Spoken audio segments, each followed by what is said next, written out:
yourself, I know your heart sank, and you're really dying to get outside. But look, it's raining cats and dogs out there.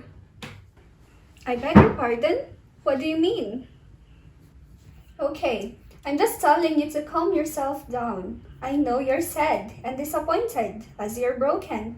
But look around you. It's raining heavily outside. Okay, so in that scenario, why didn't I just say the literal meaning? Oh well, that makes English fascinating and intriguing. Okay, so once again, welcome back to Kama Talk Academy. I am Precy, and today, I'm going to direct your attentions to some idioms and expressions that you can use to convey your feelings and emotions.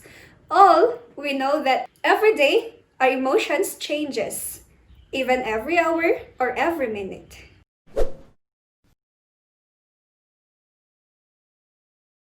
Okay, let's begin.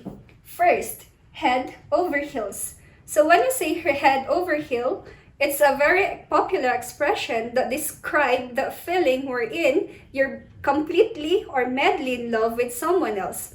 For example, he's head over heels in love with her, meaning he fell deeply in love with her.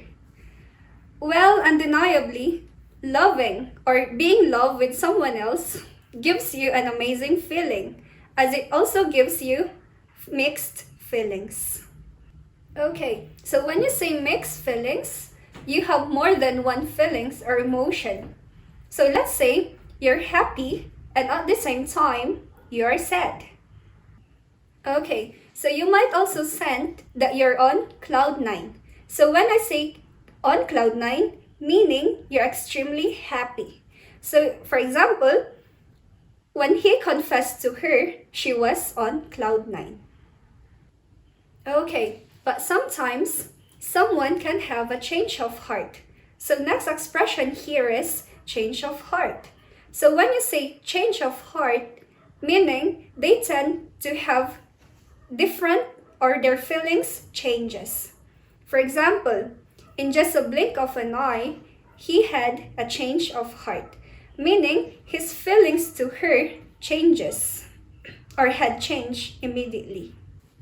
Okay, so next expression is go to pieces. So when you say go to pieces, someone has a feeling of being very sad and depressed due to loss of something or someone. So just like in this situation, she went to pieces because her heart was broken. Okay, so let's move on with the phrase space out. So when someone is spacing out, she cannot concentrate on what's going around her. So let's say you're talking to a friend and all of a sudden, she looked at an empty space. So in that case, she is spacing out. She cannot focus.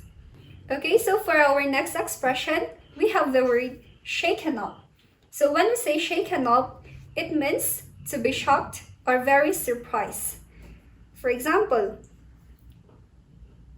after his confession to her, she was shaken up. Okay, let's move on to the next phrase, cut to the quick. So when you say cut to the quick, meaning you hurt someone's feelings or you offend them deeply. In this situation, let's say she was cut to the quick after his confession. Okay, so last but not the least, let's have the word fed up. So when you say fed up, you're really annoyed or frustrated about something, so you don't want to deal with it any longer. I've had a terrible day at work, so I'm totally fed up.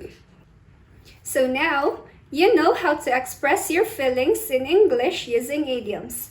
If you know any other idioms related to feelings or emotions, please write them in the comments section below. Let's enjoy learning English together.